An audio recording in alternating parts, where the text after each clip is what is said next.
In the European parliamentary elections in 2014, right-wing parties enjoyed unprecedented success. The Front National in France came in first in the European Parliament elections, 25%, first time that had ever happened. The UKIP, UK Independence Party in the UK, did the same. The Danish People's Party. In fact, of all MEPs elected, you see a slide there of those election results. Of all MEPs elected that year, according to one study, please come in, 176 of the 751 parliamentarians held positions to the right of the center-right European People's Political Group, the center-right group. Most of these parties got together to form their own political group. Most of you know that. The Europe of Nations and Freedoms, which included such parties from Belgium, from Austria, from Italy, and from France. It was, as this slide indicates, a political earthquake. At the national level, right-wing parties have shown substantial gains in Switzerland, in Denmark, in national elections, in regional elections in Austria and Sweden. In France, only last-minute political maneuvering by the socialists prevented a Front National victory in 4 regions. And nationally, the Front National finished first. In Poland, the Law and Justice Party actually won an absolute majority and took power where they are now. They joined the Hungarian Fidesz party in power to form an East European right-wing group that appears to be hostile to the whole EU project, or at least its goals, and perhaps too much of democracy. In Germany, the Alternative for Deutschland is now, according to a poll taken in Bild, the 3rd largest party. And in Sweden, the Swedish Democrats are as well. Next slide, please. Across Europe, actually this slide shows some of the gains just in the Scandinavian countries. The gains in the Swedish Democrats are indicated, the Danish People's Parties, and the Swedish Party, the Finnish Party, which had gained and is now leveling off. Now I'm on to the next slide. This slide, a little bit hard to read, but this is public opinion polls as of September for right-wing parties. And you can see in Austria, Netherlands, France, these actually even understate the recent elections in France. They understate some of the gains made in Germany. This is an extraordinary sweep across the region of what appears to be both opinion and political clout on the right, and not just the right, the far right. There appears to be a trend, and I'm going to ask my panelists about this, of rise of these right-wing parties. At the same time, we are seeing a move from the center towards the right, or let me put it in the form of a question like they do on Jeopardy, are we seeing that move as the right desperately tries to regain its voters? Now, there are some counter trends. Good political scientists will point to the fact that a left-wing party is ruling in Greece, that Podemos, a socialist party, has gained in Spain. The center-left is, you might say, holding on in Sweden. But summing up these events, The Guardian wrote, since last year's European Parliament elections, where the center-right European People's Party emerged as the largest bloc, there have been 13 parliamentary and presidential elections in the EU. Of these, the center-left has won only 1 in Sweden. And that was even before, this was written before the French or Polish elections. What is going on here? What explains this movement? Is it a real shift that reflects underlying social changes? Or is it a temporary reaction to a dramatic upsurge in the number of refugees pouring into Europe? This is what we see all the time. Virtually every headline links that. Is it linked somehow to fears of terrorism, especially terrorism from the Middle East?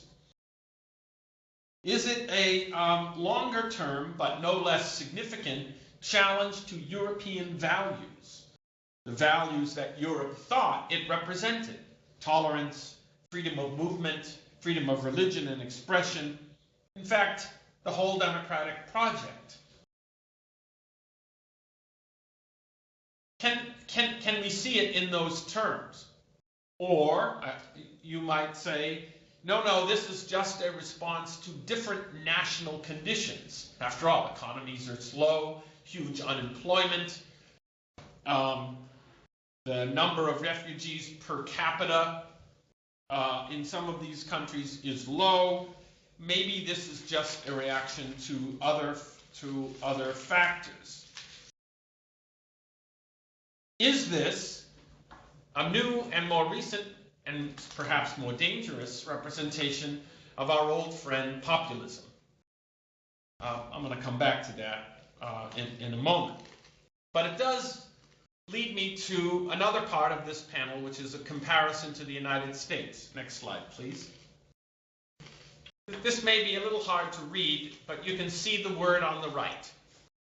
This is polling data of Republicans who were likely to vote in the primary. Helga tells me that you can't see this. This is polling data for Republican primary. That is, Republican voters across several polls, 4 different sources, and every one of them show a gain for Donald Trump no less than 13% in the past month. Next slide, please. And more broadly, this is polling data of ordinary people in a matchup versus Hillary Clinton. What is significant here is it shows a huge gain for Donald Trump in this past year. This will not surprise anybody who's paying attention to the American electorate, from roughly a third to maybe 44 or 45%. This is an average of polls, by the way, but it is of people who are likely to vote. So my question here is what's happening in Europe a reflection of and somehow related to what's happening in the United States? Is politics in the United States reacting to the same trends: globalization, economic lassitude, loss of control? These are questions that I'm going to pose to our panel. Fortunately, okay, I'm done with the slides. We have an outstanding panel who have agreed to address these questions, and I'd like to introduce them now. Lenka Bustikova joins us from Arizona State University, where she is Assistant Professor of Political Science in the School of Politics and Global Studies. Her PhD is from Duke, and she is the author of, fortunately for us, quote, Revenge of the Right, Comparative Political Studies, and the Radical Right in Eastern Europe chapter in the Oxford Handbook of the Radical Right. Jae-Jae Spoon joins us from Texas, in the Department of Political Science, where she is Associate Professor. Her PhD is from the University of Michigan, and her work specializes on a variety of parties, including the forthcoming volume, Do Parties Still Matter? Political Parties in the 21st Century. And she's also written on, for example, differentiated party response, the effect of Eurosceptic public opinion on party positions. And I'm happy to announce that beginning in the fall of 2016, Jae-Jae will no longer be able to enjoy the warmth of Texas, as she will move to Pittsburgh and become Associate Director in our own Department of Political Science. She will join us in reality, not just virtually. Benjamin Haddad joins us from the Hudson Institute, where he is a research fellow. He's also a lecturer in Sciences Po in Paris and has been an advisor to several French leaders on foreign policy issues. His articles have appeared in Politique étrangère, The American Interest, where I read him, L'Opinion, Global Policy, and other journals.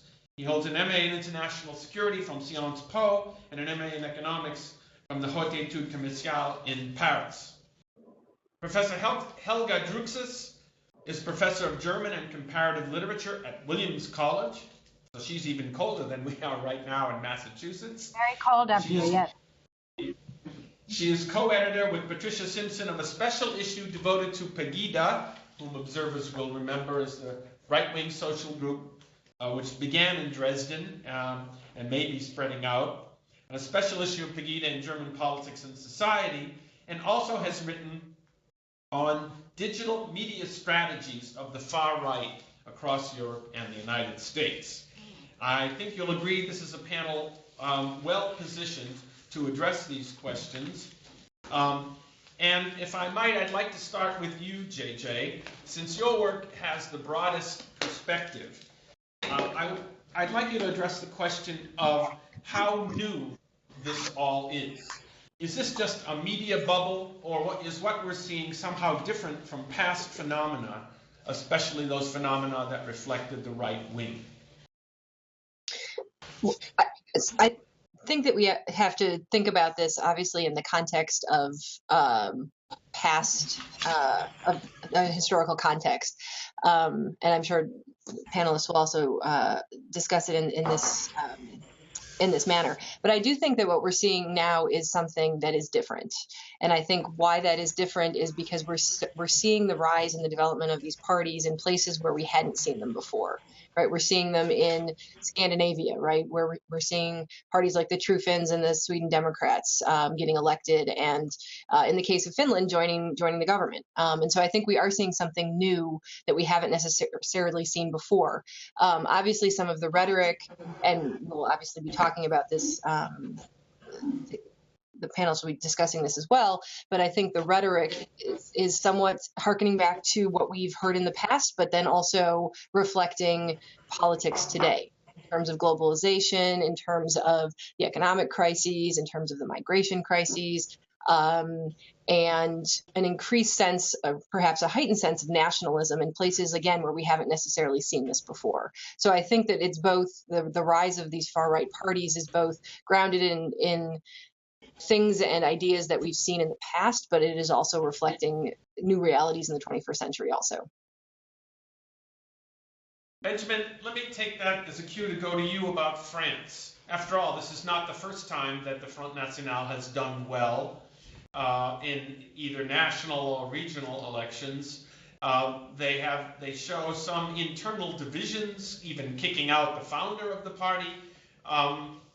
What is all the fuss about this time, and why is this time different if Jae-Jae's point stands? Well, there are a couple things. Well, first, let me say hello to everyone, and thank you for inviting us to this panel that allows me not to get out of my office in the freezing cold today.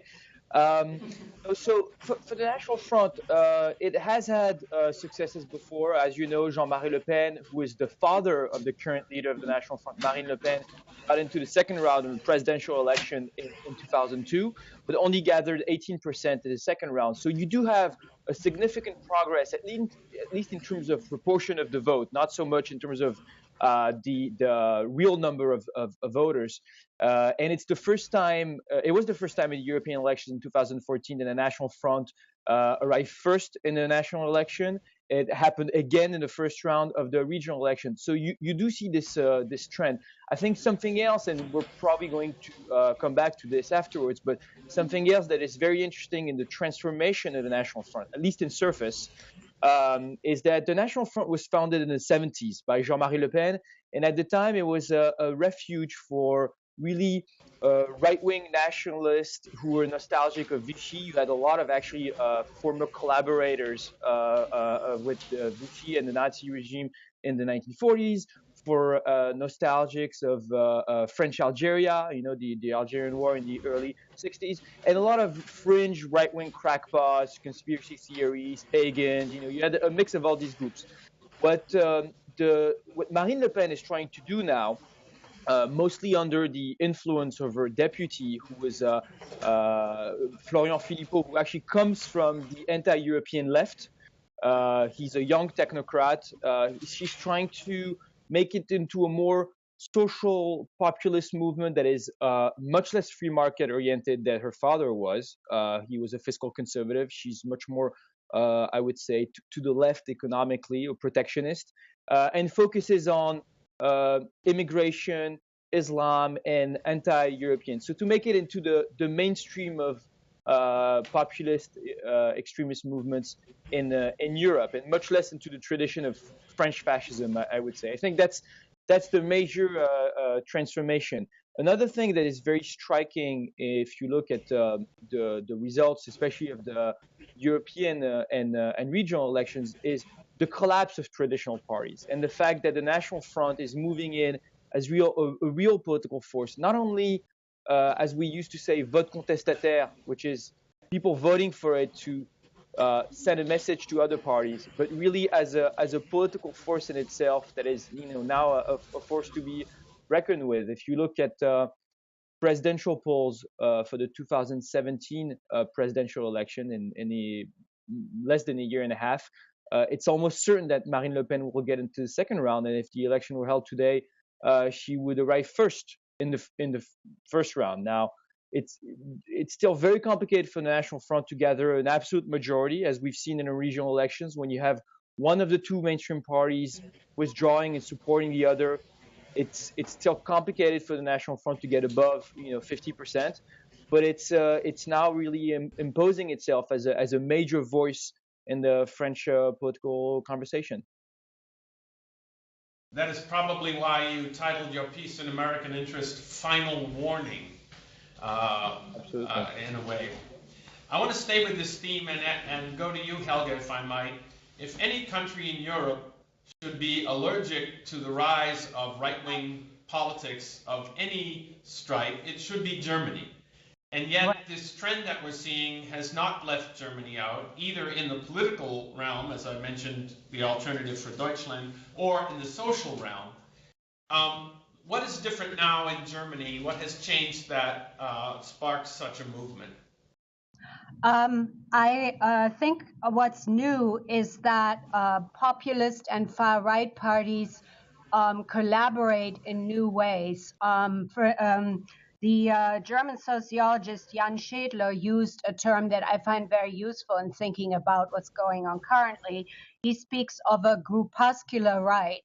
So what that means is groupings without necessarily a set party agenda, who are quite flexible and malleable in their attempt to reach voters or reach supporters.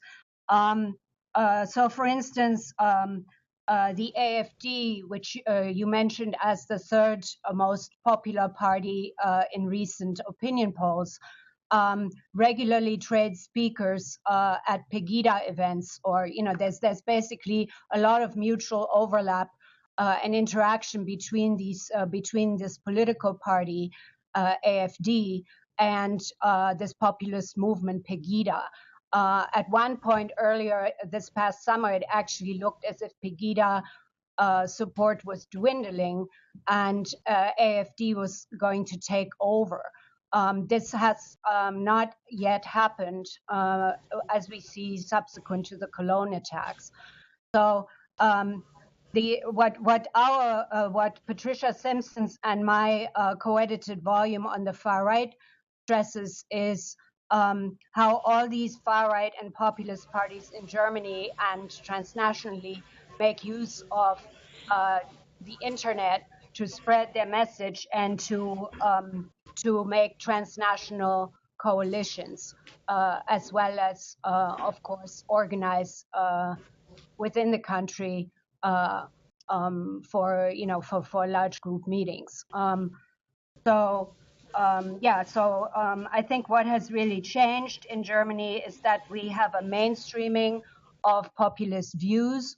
There's a longitudinal study by the Bielefeld-Heidmayer Institute that looks at violence directed at groups in society. And this longitudinal study, which took place over 10 years from starting in the early 2000s, basically showed a climate, what they call a climate of desolidarization in the German mainstream. And so we can't just simply label this white rage, or it's this desolidarization affects all groups. This isn't just people who are Islamophobic. This is people who are anti-Semitic. That's also resurgent in Germany to some extent. These are people who are feel no pity or affinity with the homeless. There's any number of groups that are being targeted by this climate of desolidarization. And the one last thing I want to say about it is what Heidmeyer's group found out is that this climate affects not just, as one might have suspected, people who are out of work or who have low educational attainment. This goes right up into the upper, into the upper echelons of society. Jae-Jae, I want to come back to you, if I might, because Helga raised the issue of populism and quoted a study which pointed to the flexibility of populist parties. The classic study of this by Paul Taggart, whom I'm proud to say is a PhD, pointed to what he called the empty heart of populism. That is, they're kind of a traveling party that latches on to whatever works, essentially for tactical reasons, and much less for the cause, although there is a common cause, typically, ordinary people against the corrupt elites, homogeneous society versus dilution. I'd like to ask you to address that with regard to what we're seeing. Is this a new form of populism, and how much of a comparison, therefore, across countries makes sense? And you've studied the tactical moves of parties, and I wonder if you would fit what we're seeing now into that strategic landscape. Mm-hmm. No, that's a very good question, and I think that at the end of the day, these far right parties are no different, really, than any other political parties, right? They're out there to attract voters, and they're strategic actors, right? And so, in that respect, they're no different than the far left and the mainstream parties, in that they want to win, they want power, and in order to do that, they need to figure out how best to attract voters, work within the political system, etc.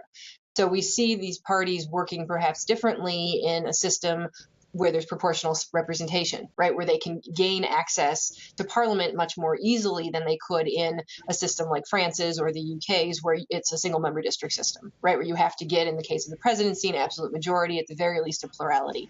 And so they know, they recognize this, right? These parties, some of them, although newer, and even some of the newer parties have connections with older parties, right? They're sort of behaving in that context of recognizing that they're interacting with other parties, and this is something that, Ron, that you mentioned, right?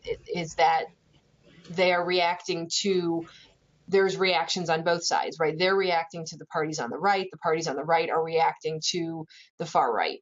And again, that's, we're seeing this differently in different systems based on what's needed to get elected.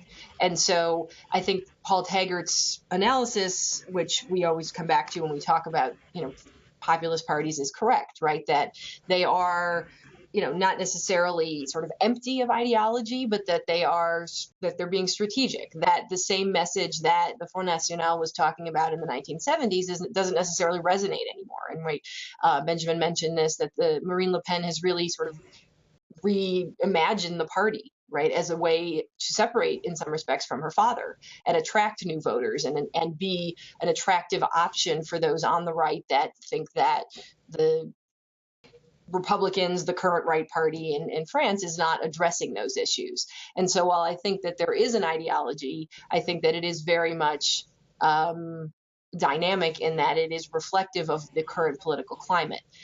Something else that you mentioned, and we'll perhaps get back to this later, is that I think we need to be careful in comparing these parties across countries because they aren't the same, right? Golden Dawn in Greece is not the same as UKIP in the UK, and some of that is the history of the given history in a given country. Some of it is the system itself, but and also the relationship between the parties and the other sort of mainstream parties, right? There are those that have said that they will, for example, not govern with these far-right parties, and others, in other cases, we're seeing these far-right parties joining governments, right? We've seen it in Italy, now we're seeing it in Finland, whereas the French right has, more or less nationally said that they're not going to work with the Front National. Obviously, they have locally and things like that. So I think we need to be careful while we are perhaps seeing some commonalities across these. And then, of course, at the European level, many of these parties are part of the same political group. They aren't necessarily the same.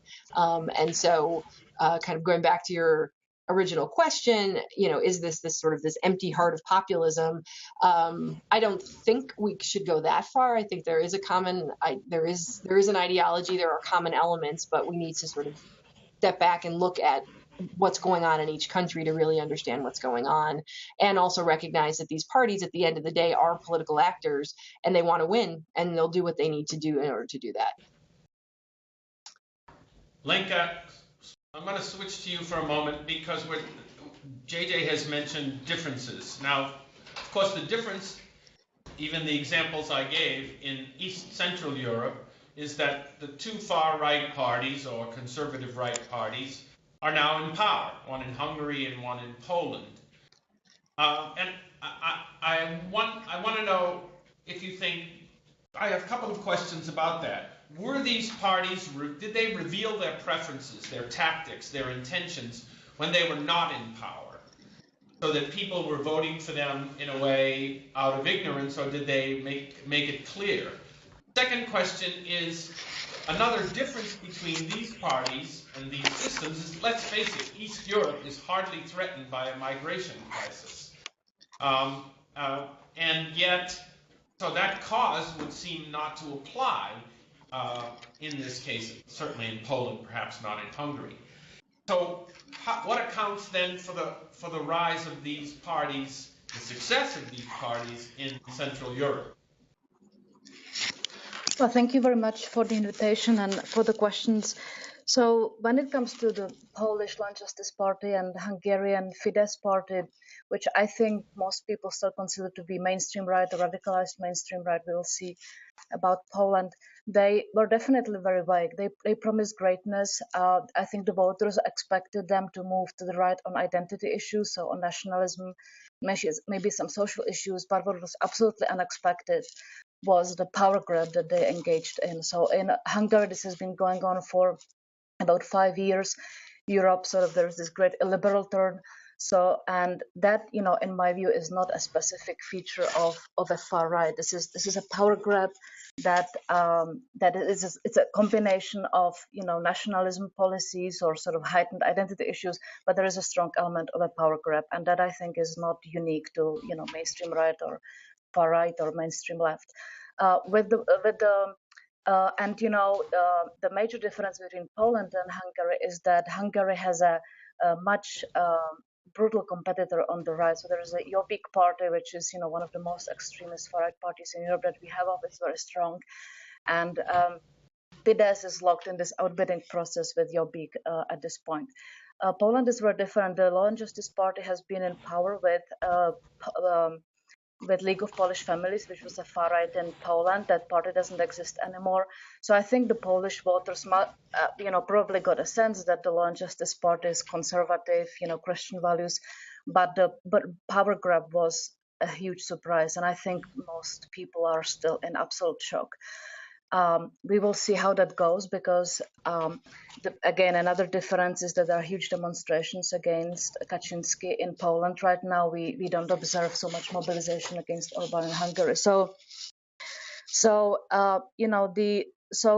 Fidesz and Law and Justice Party didn't reveal their game in terms of the power grab.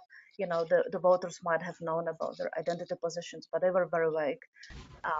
And so I think it's a big surprise. And I think the European Union is reacting much more forcefully against what's happening in Poland. And I think they sort of lost, they were, shocked. They didn't react fast enough to the events in Hungary. The major also issue here is that there were some illiberal terms in Eastern Europe before, let's say in Slovakia, but that was still under conditionality. The EU doesn't have the leverage anymore over these countries in the way that it did. Let me just briefly comment on the migration crisis. So obviously the migration issue is not relevant in Eastern Europe in the sense that most migrants don't want to be there. They are not welcome. But you see over the summer, there's a huge mobilization around the migration and refugee crisis in Europe, in Eastern Europe. The issue is extremely salient. And it's salient partly because of xenophobia, but it's also salient because of the way European Union dealt with the issue. And it was viewed that, some threats of, let's say, withdrawing transfers, from Eastern Europe as a matter of conditionality, it was inappropriate. And sort of the whole issue is viewed to be dealt very undemocratically. So a lot of the mobilization against this issue has to do with infringement of sovereignty and sort of not being treated as an equal partner in the process. You raise an interesting dimension of this movement, one which we have seen before. But Benjamin, I'd like you to address this with regard to France. How much of what we're seeing is driven by a feeling that is hostile to the EU dictating what needs to be done to the administration in Brussels? We know that's an important trope in campaigns in the right elsewhere. But after all, France has not exactly suffered under the yoke of the EU. How much of that informs the campaign rhetoric or the tactics of the Front National? I mean, the EU is central in the Front National's rhetoric, but it's obviously an easy target because basically the Front National has been prospering over France's economic difficulties over the last 30 or 40 years, with unemployment stagnating around 9 to 10% and youth unemployment around 25%. And by the way, the National Front is actually the first party among young voters in France, and so obviously this resentment and frustration at the two leading political parties that have been also very underwhelming in renewing their political personnel. This resentment has been shifted towards the traditional targets, which are European Union, so the power from outside, and immigrants and minorities. And I think you see the same process of scapegoating all around Europe. And it's true, I'd like to come back to something that was said earlier about the mainstreaming by Helga, the mainstreaming of populist views, is that these views, especially since the Euro crisis and the refugee crisis, going hand in hand these last couple of years, have been now totally acceptable in the mainstream. You do have writers, intellectuals, journalists who are expressing views that used to be on the fringe. To give you an example, the best-selling book, nonfiction book of the year 2014 in France was a book called The French Suicide by Éric Zemmour, a right-wing polemist. He's a very popular journalist on television. His view is that France has fallen prey to a mix of liberalism, European cosmopolitanism, multiculturalism. You have all the same the regular targets, and that the French elites basically are to blame for this.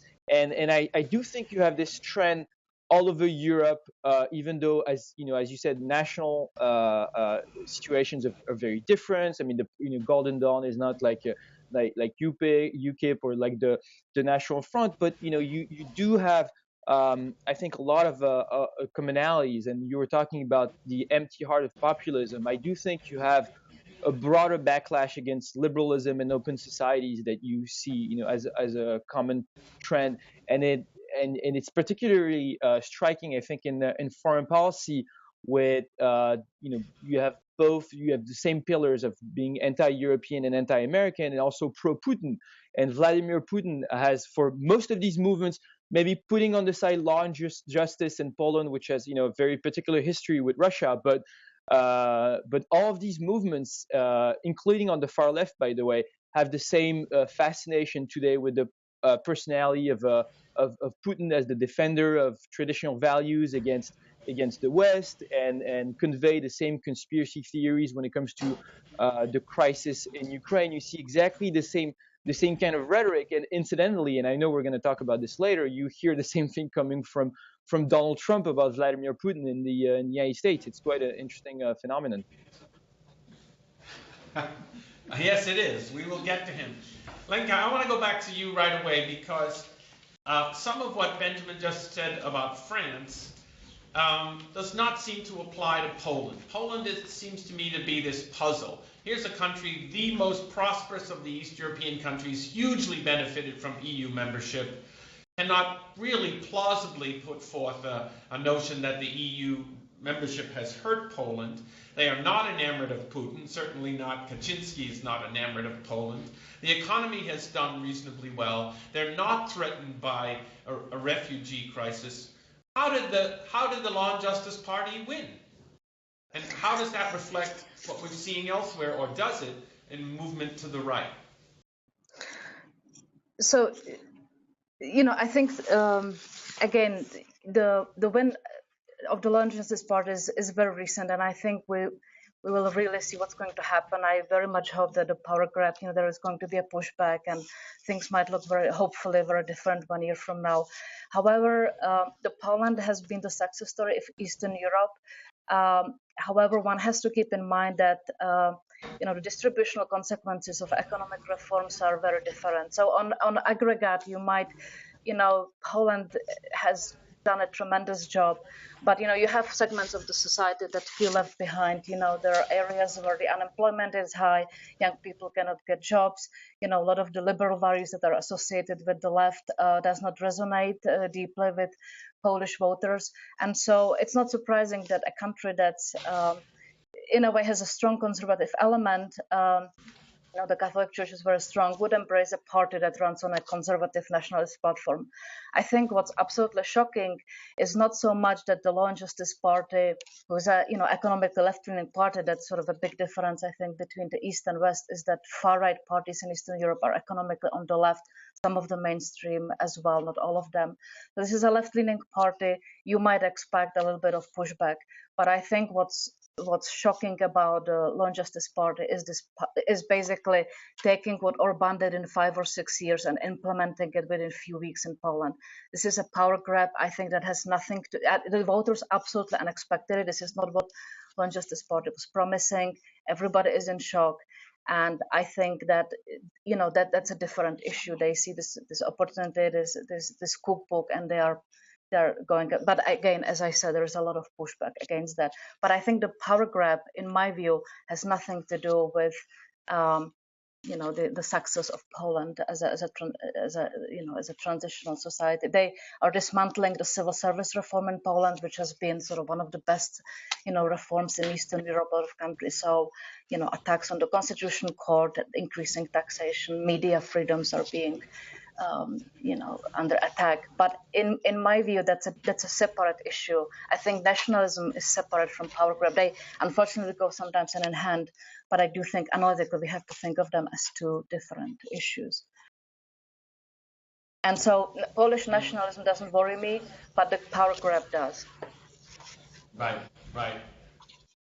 It sort of has an analog in the United States with the Republican Party devoting itself to voting or vetoing or destroying Obamacare 100 times as if we have nothing else to do, and I think that's a major issue.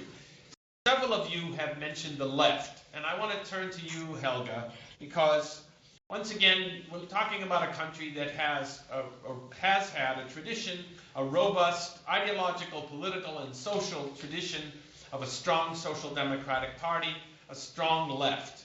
One gets the feeling, especially from listening to commentators, that the left doesn't know what to do, doesn't know how to respond, especially in Germany. It's absolutely central since, of course, Germany is central to the migration issue, to the economic issue, to the social movement.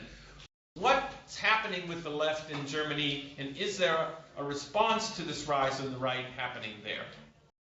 Well, let me say that Minister Sigmar Gabriel, who's in the coalition, in the Merkel coalition government at the moment, is a very outspoken advocate of refugees coming to Germany, and he very much supports attempts to house and integrate refugees, and he's been very much attacked by far-right populist groups like Pegida. Perhaps viewers have seen those posters of Merkel to the gallows, Sigmar Gabriel to the gallows, that made their appearance at a Pegida rally in, I believe it was in December last year. So one thing that that I personally find very interesting is that some of these far-right groups have adopted tactical strategies that worked well for radical left groups in 1968. Namely, they basically, for instance, the black clothing rather than more recognizable neo-Nazi gear. They've shaped their public presence using radical left strategies from the radical left playbook. This is somewhat confusing and unexpected that they would do that, but that's been going on since at least 2008 with the with the rise of a group called Autonomous Nationalists on the far right. Yeah, I think the left right now has plenty of proponents of multiculturalism and a pluralistic society, but it is those very notions that are under attack by the populists and the far right groups. Jae-Jae, I want to come back to you, and that's good because you're raising your hand. So I'm going to let you say what you want first, and then I'm going to ask you a question. Go ahead. It might be the same thing. So I think Helga raises, sort of this point about sort of the left being challenged, right? And I think what we're seeing in a lot of places is just mainstream parties, be they social democrats or conservatives, being challenged by the left flank or the right flank, right? We're seeing this. We saw this in Spain with Podemos, in the most recent elections, really, taking quite a lot of the votes away from PSOE, such that Spain is now talking about, some sort of coalition government, which we haven't seen since democratization in the late 70s. We're seeing, we saw Syriza's already been mentioned in Greece, right? And pretty much a complete breakdown of the traditional Greek party system. Obviously, that's very much grounded in the economic crisis. Also, the austerity related to the EU and sort of anti-European sentiment. So I think what we're seeing is that the mainstream left is sort of trying to hold on as much as the mainstream right is from attacks on the left versus attacks on the right. And so I think what we're really seeing is just a challenge to sort of the status quo that we've seen in post-war Europe for, the last several decades, where you have basically sort of a continuation of, or just sort of a back and forth in terms of who's in power between the mainstream right and the mainstream left. And we're seeing this in most countries now being challenged both on the right and on the left, and these parties having to respond in some way if they're going to hold on to power. And so I think that's a really interesting development that we're seeing on both sides. So that's a good lead into the question I was going to ask you. In a really terrific piece that I want to quote from, Peter Larsson writes about the far right in Sweden. He makes the point that what Europe is seeing is that the old divisions that we had, especially the economic divisions, are being replaced by a kind of Kulturkampf, although he doesn't call it that, a cultural revolution and clash between those who have a different view of their societies, rather than a question of sort of economic elites. He makes, for example, the following point. I want to quote him about the Sweden Democrats. He said, "They are not members of the country's poorest or most vulnerable population, but those clinging to the upper rungs of the working class. The typical Sweden Democrat supporter holds steady employment, receives a near median income, and owns a house."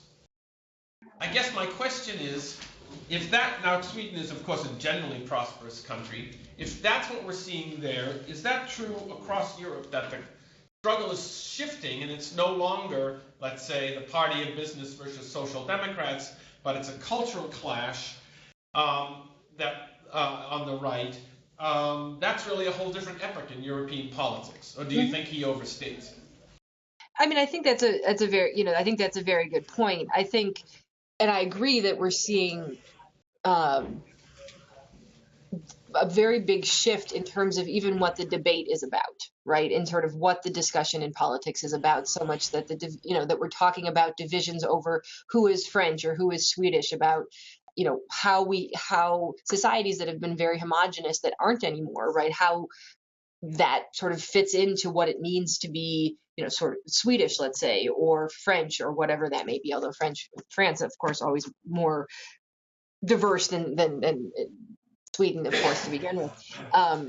Although it may not want to admit it, but so I think that we are seeing sort of these new divisions, but at the same time, I still think that the old, sort of what we often talk about is sort of old politics, right? Sort of the economic divisions, those still matter, right? So I think he overstates only slightly in that those old sort of left-right politics about economics and the role of the state and things like that still do matter. And I think that, we still see this in Spain, we're seeing this in Greece, right? In terms of the party systems really being, we might, sort of saying the old party system sort of shattered, maybe in the case of Greece, less so in the case of Spain, but still we're seeing these major changes. And in those countries, in Greece, obviously, sure, we're seeing with Golden Dawn much more of the sort of far right populism that we've been talking about, but we're seeing more generally just a sort of breakdown of the traditional sort of party system in a lot of places. But in these countries, we're seeing these new parties form around these old issues, right? Around issues of the economy, around sort of what the role of the state is, and things like that. So I think that while we are seeing sort of new divisions and we are seeing sort of a new politics, those sort of old politics, economics still do matter. And again, in some places more than others, right? We have to be careful about generalizing, but I do think that those things still matter. And I think, perhaps the place that we may be seeing this is, whereas in Sweden, the sort of average Sweden Democratic voter is not, the poorest, the most vulnerable, the one that's perhaps needing the scapegoat, etc. We still are seeing some of that in France, for example. Obviously, that's not all of the Front National voters, of course not, especially among young college-educated voters. But we're seeing, we still see in France where the Front National does the best is in in areas where the communists used to do well, right? In northern France, right? Which is, where there is high unemployment, where, individuals are looking for perhaps a scapegoat to blame because they're not being successful. So I think, and that is about old politics, right? So I think we are still seeing kind of this mix of sort of these new divisions and these old divisions, but it varies across countries. That's good. I'll tell Peter Larson you said so. Helga, you had your hand up. Yeah, this is also what Jae-Jae just said about Sweden is in a certain way also true when you look at the rise of Pegida, because it originated in Dresden in the former East Germany. And that's, as you probably know, former East has much higher unemployment and also still has an older generation of some of whom are now Pegida supporters, who were basically indoctrinated by the Honecker communist regime in a kind of identitarian politics. They were taught to love the homeland. There was a whole cult of Heimat that was a communist government cult, and these people haven't shaken that off. So they've basically transferred some things they've learned under the Honecker government into a new identitarian far-right politics about keeping the homeland white and safe from immigrants. Of course, Angela Merkel herself came from that upbringing, but that's a data. I'm not saying everybody who grew up under Honecker is. That's right. In political science, we call that a sampling error. Benjamin, I want to return to you with the generational question that you mentioned when you talked about the Front National being #1 among youth, and Jae-Jae mentioned as well. To what extent is what we're seeing a generational phenomenon in the following sense? The societies have a majority of people who did not experience fascism, either in Germany or in Spain or in France. They have no idea of the horrors of where homogeneous society policies might lead or what these slogans might lead to.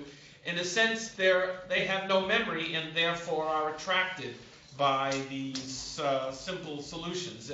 Is that a persuasive argument? And if you say no, I'll just mute you. Can I first come back quickly to the conversation we just had over the new divide and new divisions, in the political spectrum? I think that's very interesting because I totally agree with Jae-Jae that the economic factors still play a major role in orienting political choices in France. And if you look at the National Front, indeed, it has replaced most of the Communist Party electorate, and that has been the gamble, by the way, of Marine Le Pen when she chose as her region, the North, which is the most impoverished post-industrial region in the country. And that was a very interesting and unpredictable choice. The National Front being mostly popular historically in the more conservative southeast. But it's true that when you talk to extreme right leaders or activists, and it's been my experience both with the National Front or with Jobbik, with others, they actually reject the term far right or extreme right. And what they say is that the left-right divide is actually a fraud by the elite, and that these people agree on most issues, right? They agree on free market, they agree on Europe, they agree on immigration, and that the divides of the 20th century over the welfare state, over the amount of economic freedom we live in the economy, over moral values are shifting. And the gamble that people like Marine Le Pen, for example, are doing is that the real divide is about open societies, is about identity, is about the level of openness we want to have towards globalization and Europe. And they've been playing very much into this idea that on this, both the traditional left and the right are the same. The slogan for Marine Le Pen for a long time was UMPS. UMP was the right, PS was the left, and they're all the same, UMPS. And that's why she can allow herself to be much to the left of the Socialist Party on economic issues, and actually less conservative than the UMP, the Republicans, on moral values. She was much less vocal against gay marriage than the traditional right was. So they're trying to reject this traditional division, and the more the conversation shifts towards this division, the more it benefits, I think, these movements in the political spectrum. Now, to come back to your question about generational, I think it's certainly true. I think on both sides, by the way, I think it's much more complicated, and I've worked in politics in France. It's much more complicated to gather opposition to the National Front by using old references, such as fascism, for example, among young voters, were it only because the National Front, rejects it and doesn't claim to be the heir to Vichy and to fascism. And by the way, interestingly, you could say the reverse is true, which is that it's much more complicated to gather support for the European Union by talking about the legacy of World War II and war. Mainstream parties have been lazy at defining, a vision and a discourse promoting the European Union. When we talk about empty heart of populism, you could also talk about empty heart of mainstream politicians. And they haven't done a very good job, actually, at promoting the European Union, which is an easy scapegoat. And for decades in France, the governing party that wanted to, slogan in the European elections was usually to say, Europe is peace. And this doesn't resonate with younger voters anymore. It's unfortunate, but it doesn't. And there's a lack of imagination, I think, in this respect. Lenka, you had your hand up.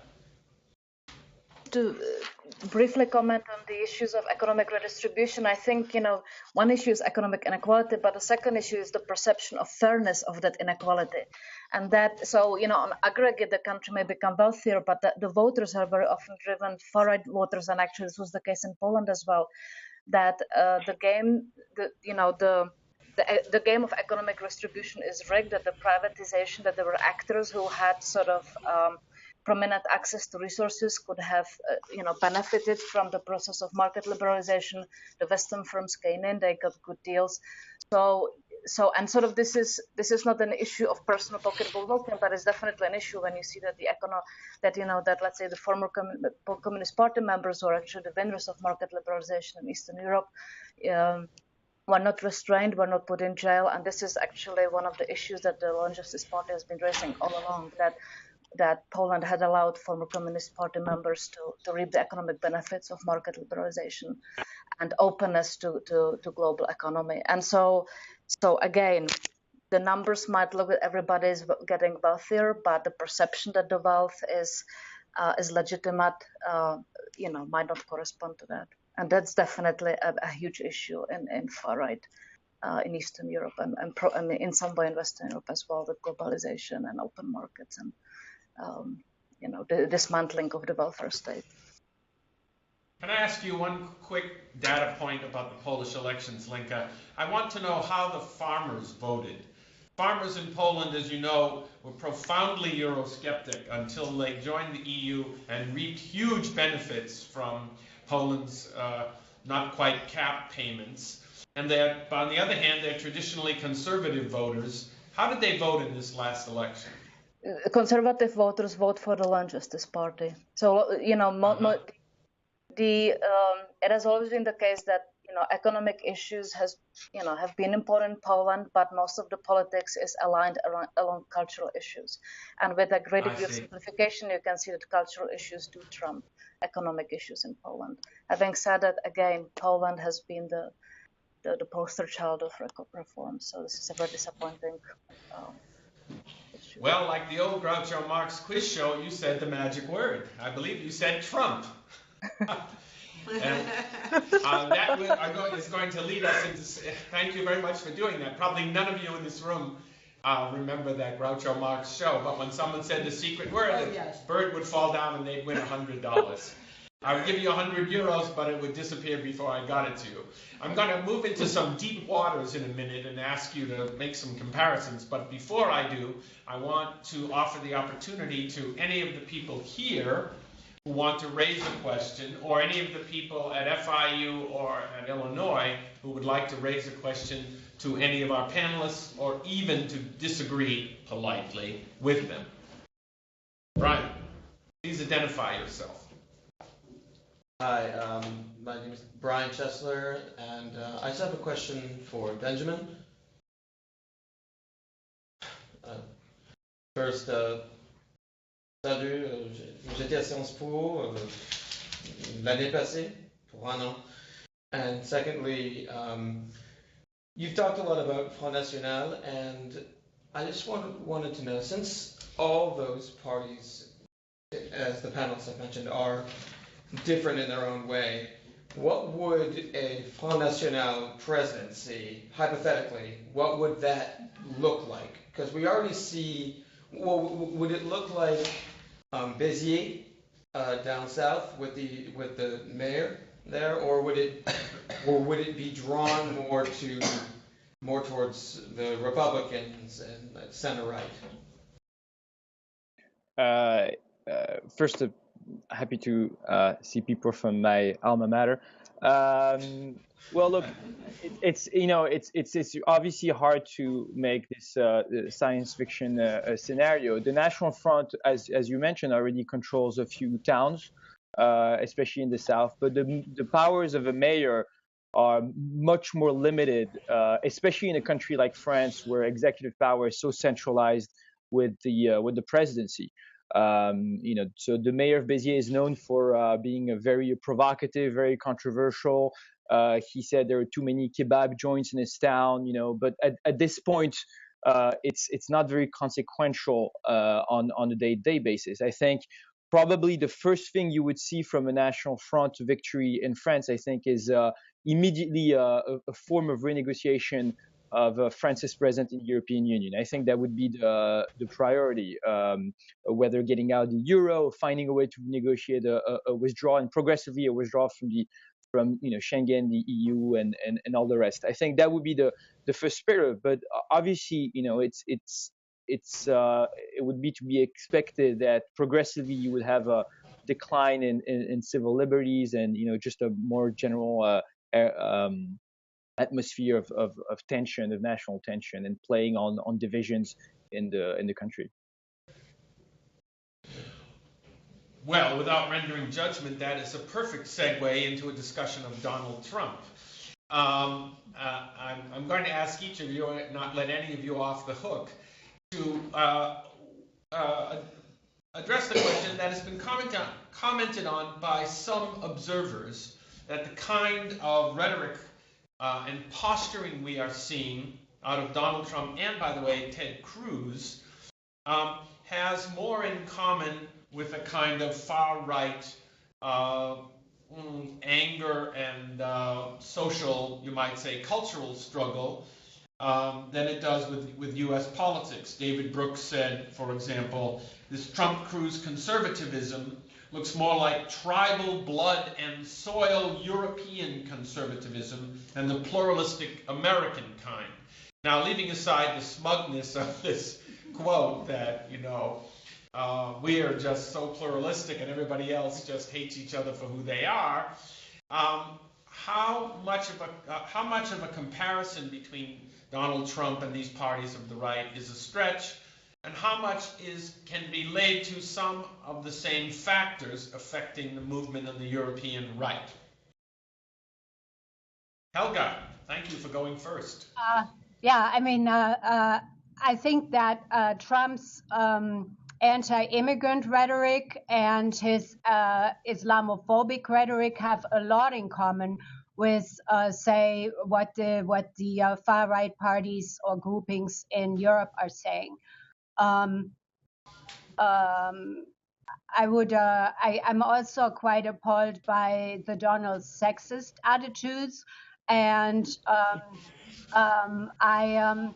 I'm finding interesting also, a certain amount of, interestingly, in responses to the Cologne sex attacks, the New Year's Eve attacks, where there was a lot of, stealing of cell phones and groping of women. It resulted in something like 700 complaints that were filed with the Cologne police. Some of which, a very small number, were rape complaints. But so we now see on the far right in Europe, this was, of course, wonderful grist for their mill, because some of these attackers, we don't know exactly who all the attackers were, because it happened in a crowd scene with a very low police presence. So it's been hard to prosecute specific criminals. But what we're seeing in response from the far right is not only an Islamophobic response, because the attackers are said by some of the witnesses to be Arab-looking or North African-looking individuals. And one has to, of course, be cautious about the veracity of such claims. So on the far right now, there's basically a lot of I would say traditional sexism, saying we need to protect our blonde women from these foreign rapists, and claiming that women cannot speak for themselves or defend themselves. This is actually, a kind of rhetoric that I think Donald Trump also shares, that women are passive and vulnerable and need some kind of strong authoritarian figures to protect them. I'm fortunate in this panel to have people who have, well, actually, I was going to say 3 or 4, who have lived in different countries, but Jae-Jae's lived in Texas, so that counts. But Benjamin, I'll get back to you in a minute, Jae-Jae. Benjamin, let me ask you to address the same sort of thing. Is this a response? After all, the United States, if you look at it rationally, even if we accepted every single person that Barack Obama says we should, the numbers are tiny compared to the numbers in Germany in absolute terms or in Sweden in per capita terms. What's going on here with in terms of Trump as it compares to what's happening in Europe? I agree. I do think it's a very comparable phenomenon. I think Trump is hitting at the same kind of rhetoric and targets as European populists for a few reasons. I mean, obviously, the rhetoric against Muslims and immigrants, but even before that, he started his campaign as a much more traditional, in the European sense, anti-elitist campaign. He's basically targeting journalists a lot, attacking the media very regularly. I mean, remember, his crude remarks on Megyn Kelly, the fact that he considers that all the media, including Fox News, it's interesting for a Republican to go after Fox News, that all the media is against him. He's conflating the right and the left. I mean, the interesting thing about Donald Trump is I think in Europe, he would run on a third-party platform. In the United States, he's constrained by the rigidity of the two-party system. But he's not a traditional Republican. He's not Pat Buchanan, who was also a populist, but who was clearly a conservative.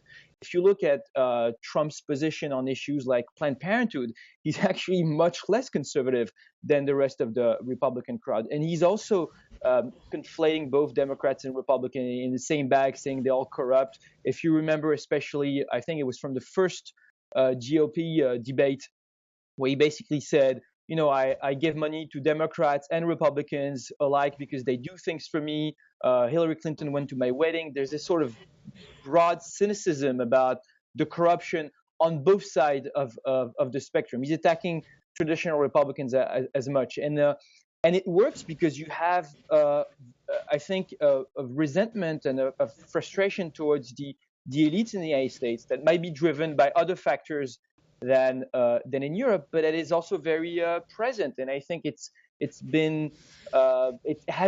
gone largely unnoticed by some of the media, and that's why I think they didn't see the rise of Trump coming. But if you look at the media, look at Gallup polls, the trust in the media in the United States is at an all-time low since the start of these polls 50 years ago. 40% of Americans trust the media, 25% of Republicans do. If you look at trust in Congress, it's at around 15% of approval rating, which is also the lowest rating since these polls are recorded. So he's clearly playing with a strong nativist discourse, but he's clearly playing to this and importing to the United States this authoritarian band of fascination for strongmen in his rhetoric. And I'm coming back also to the example of Putin. It's you have this same sort of fascination for this strongman, macho, traditional leader type that you clearly see in Trump as well. I don't want to exclude from this, although he makes much better copy. Donald Trump does. Someone like Ted Cruz, who have been numerous articles recently that point out that he is equally fervent in finding enemies, even in you made the point about elitism, even dragging out the old jargon that Trump reflects, quote, New York values, wink, wink. We know what that means. People who pay attention see that as a dog whistle to anti-Semites, who, if you can link Trump to New York, Trump of all people, of course, and of course he is New York. So there's a way in which each side tries to outdo each other in this kind of rhetoric. Lenka, what is your view? Is there a Donald Trump in East Europe? Or is Donald Trump our East European? Well, I would like to congratulate Donald Trump for some of his statements that he has been saying with regards to Muslim migrants are actually even more vitriolic than some of the statements of the far right in Eastern Europe. It seems to be the case that the far right in Eastern Europe have purchased David Art's book, which basically suggests that in order to succeed in general elections, the leaders of the far right parties have to, pretend or look more mainstream and sort of tone down their statements. So Donald is definitely outdoing them. So I think it's quite an achievement.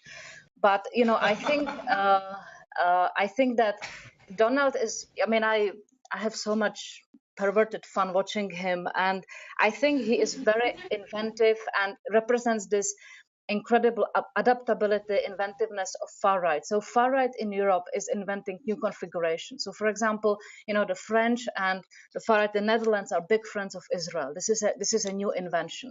They are sort of, invading the territories of the mainstream right. They're taking away economic losers. And I think that Ted Cruz is sort of boring. Ted Cruz would be the old-fashioned far right, the anti-Semitism, the nativism. But Donald Trump has this interesting configuration of economic losers, nativism, and he's very liberal on social issues. Not nice to women, but I haven't seen him sort of being, far right on abortion issues or homosexual marriages. Or so I think his sort of vital inventiveness. Is something that the far right in Europe has, and I think that's why they're doing so well. They're really at the frontier. The mainstream is boring, doesn't have new ideas, new configurations. He can do that. I think, Several commentators have pointed to the irony of someone being so anti-immigrant who was married 3 times, all 3 times to, wait for it, immigrant women.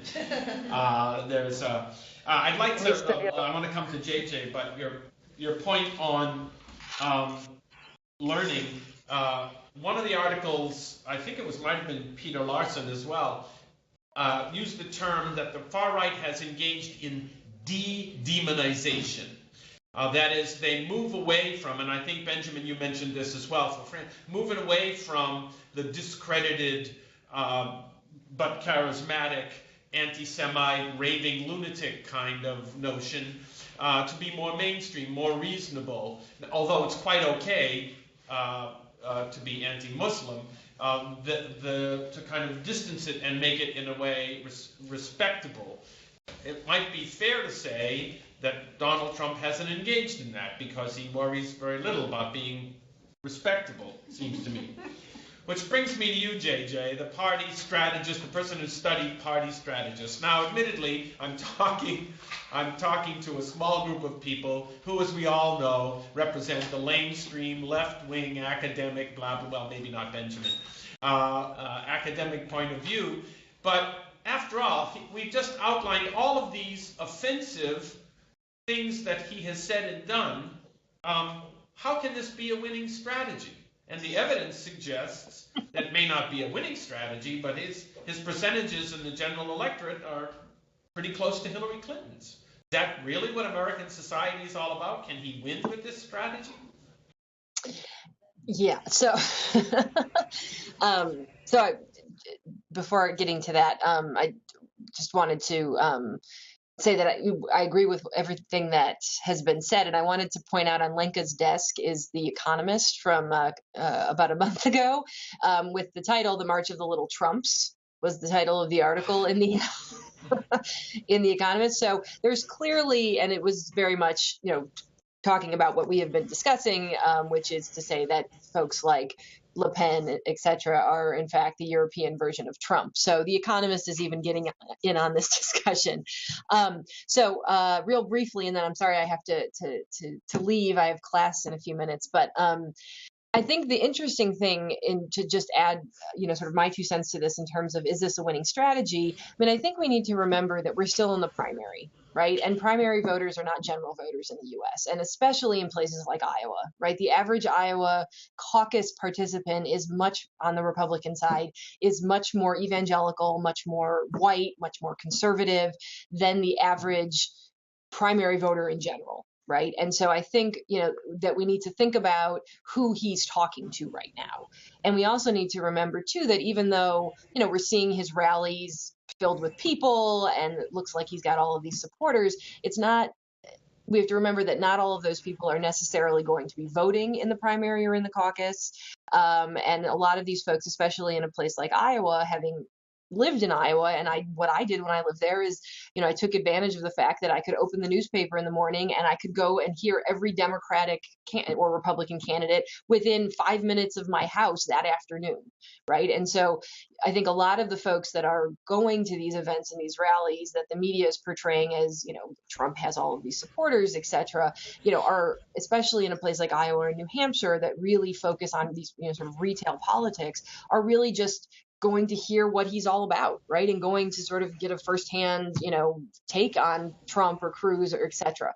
So I think we need to be careful of drawing the connection of, hey, there's all these people that are going to these rallies, that they're filled, that there are all these people that support sort of the rhetoric that Trump and Cruz are talking about, and that put it into the context of, we're talking about the primary, we're talking especially in the case of Iowa, which is an even more sort of specific participant because of the nature of the caucus, right? It's a very long commitment, right? It's a 3 or 4, sometimes more hour commitment on a Tuesday night when it's 5 degrees outside, so this is not just sort of the average person that's going and voting.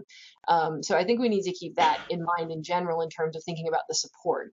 Whether this is a winning strategy, should he get the nomination, which I feel would be highly unlikely, is not a winning strategy, right? Because we know that especially in the American presidential election, right? I mean, the tradition is always that the candidates have to run to the extremes to get the nomination and then run to the center to win at the end of the day.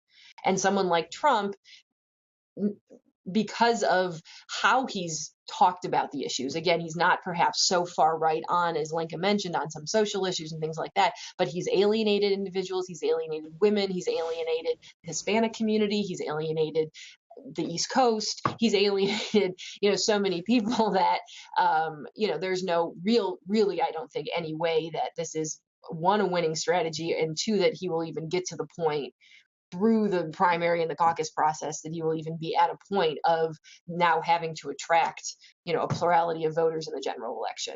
And I think what he's doing, though, is that he's taking away he's focusing the election on himself, right? And on issues that are perhaps not even issues, right? He's creating issues, right? The whole issue of, comments he made about Megyn Kelly and things like that, right? He's drawing attention to himself through sort of vitriolic rhetoric and things like that, and taking the conversation away from, in my opinion, the real issues of the election, right? Whether about unemployment and income inequality and foreign affairs and all these kinds of things.